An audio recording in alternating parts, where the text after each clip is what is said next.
Hello, everybody.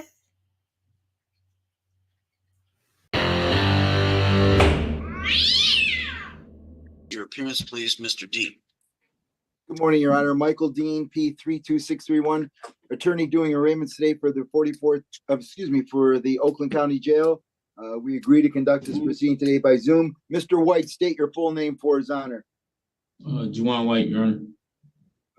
Thank you. I've had the opportunity to meet with Mr. White beforehand, Your Honor, apprise him of the arraignment procedures, apprise him of his rights. He's fully aware that he is in the jail because of a bench warrant. That being said, we waive formal reading, stand mute. He would like the assistance of a court-appointed attorney when it comes time for his procedures. Thank you very much. Court sets aside the bench warrant.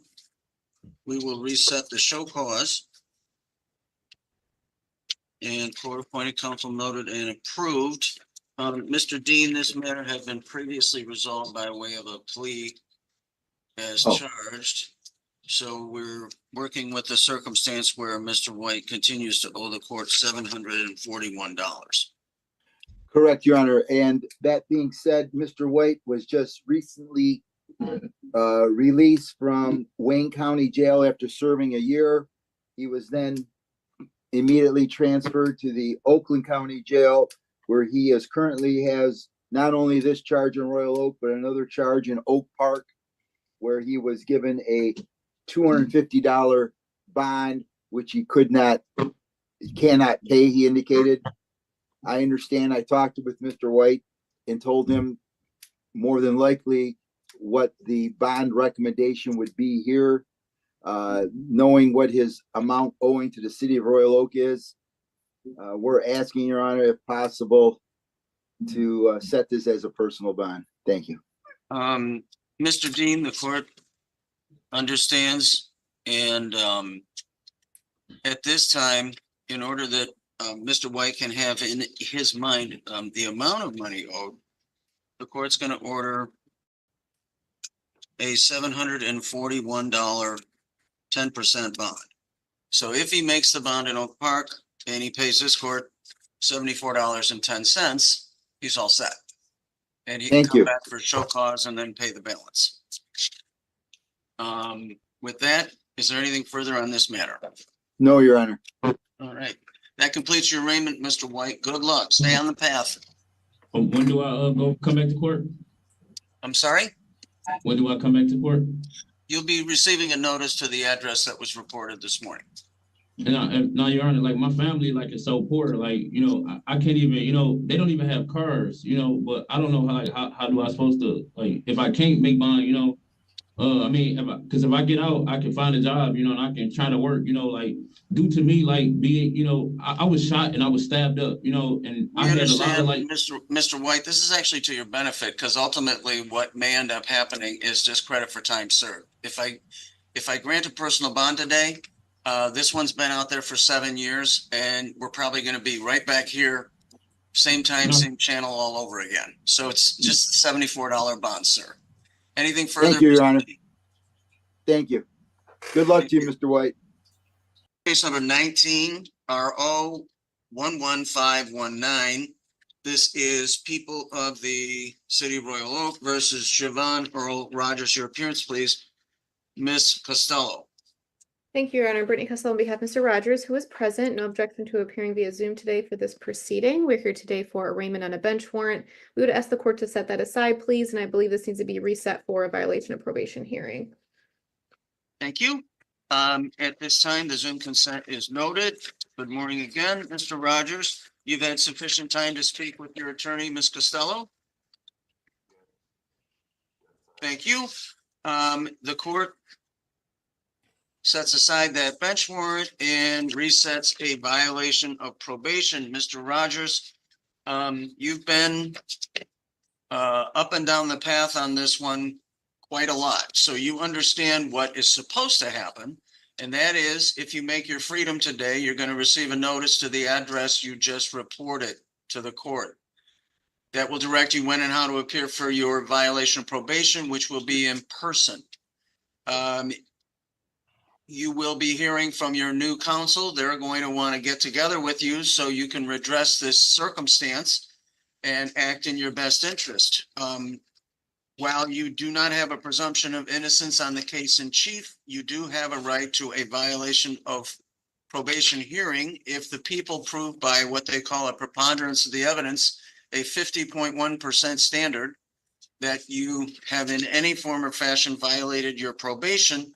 In other words, if you batted anything less than 1,000, you could be found in violation of that probation.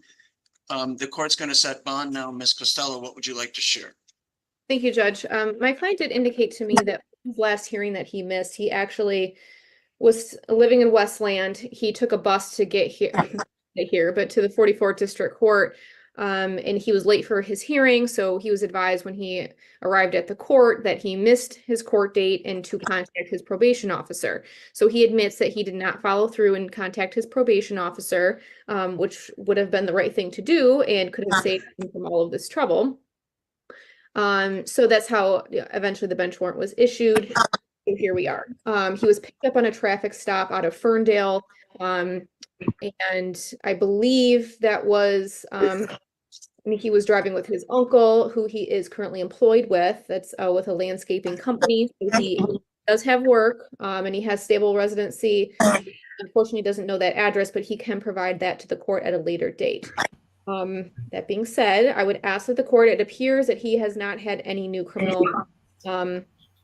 offenses since then. Otherwise, he would have been probably brought in sooner on this warrant. He's not on probation or parole. So I would ask the court to consider amending this to a personal bond, and if not a personal bond, a low cash surety with a 10% provision. Thank you very much for all that information. Mr. Rogers, again, you're not shrouded with the same presumption of innocence you had before you tendered pleas on this matter. The interesting thing about some court reforms in the last few years is people were suggesting no cash bail, and that was taken to heart by almost every court in any sophisticated area, in any urban or suburban area in the state of Michigan and most other states. So the issue becomes one where, while we may not have a circumstance where there are reoffenses, when you are being located, you're being set free. The court has counted, Ms. Costello, at least 6 or 7 bench warrants. Some of them are fairly hefty. The court is looking at a 5,000 cash surety only bench warrant out of the 24th. There's a second one out of there for 326, 398 cash surety, 4,000 cash surety out of the 34th again, and another one, 5,000 cash surety. It's a circumstance where Mr. Rogers, he might have had some transportation issues and a bus ride issue and some other things, but it appears to happen every time he's supposed to be in court. And the court is not intimately familiar with the underlying violations in this matter, but this case began as a crime of violence, and it does give the court some significant concern. So at this time, Judge Meineke, who's very familiar with the ongoing circumstances and availed Mr. Rogers every benefit of the doubt up to and including there was a interstitial jail sentence on this case back in 20.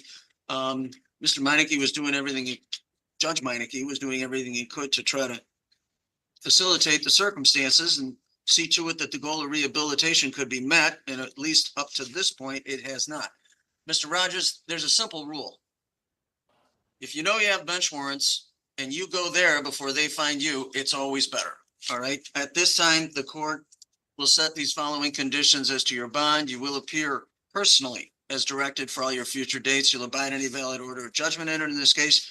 You're not to leave the state of Michigan without permission of the court. Please don't commit any crimes while you're on release status. You will notify the court in writing of any change of address, telephone, or email. You'll be making reports to strike that. You will report to the Royal Oak 44th District Court Probation Department immediately upon release, and you will abide any amendments they may make. You will comply with all previous probation conditions. You will continue to seek and or maintain employment. You will not enter any bars, clubs, liquor stores, or any business premises in Royal Oak or Berkeley except for work or medical purposes. And given that Judge Meineke knows more than this court will ever know with respect to the circumstances on this case, the court is going to continue the bond as it was set by Judge Meineke of $7,500 cash surety or 10%. Anything further? So what's the bond, sir? I didn't hear the bond. 7,500 cash surety, 10%. Okay. Anything further, Ms. Costello? No, Your Honor, thank you. Thank you. Good morning, Mr. Hinton. Good morning, Your Honor. This is case number 24 RO 04333. It is people of the city of Royal Oak versus Hinton. Mr. Hinton, you were present just a few minutes ago when the court explained the nature of an informal hearing. Is that true? Correct. And at that time, the court also explained that you would be required to make a selection from one of three options related to your own rights, correct? Correct. At this time, the court has before it a citation which indicates on May the 30th of this year, at about 1:15 in the morning, you were operating a 2014 Dodge Challenger, white in color, on 14 Mile Road at or near Coolidge Highway in the city of Royal Oak. And at that place and time, you did not have ready proof of insurance to provide to the officer at a traffic stop.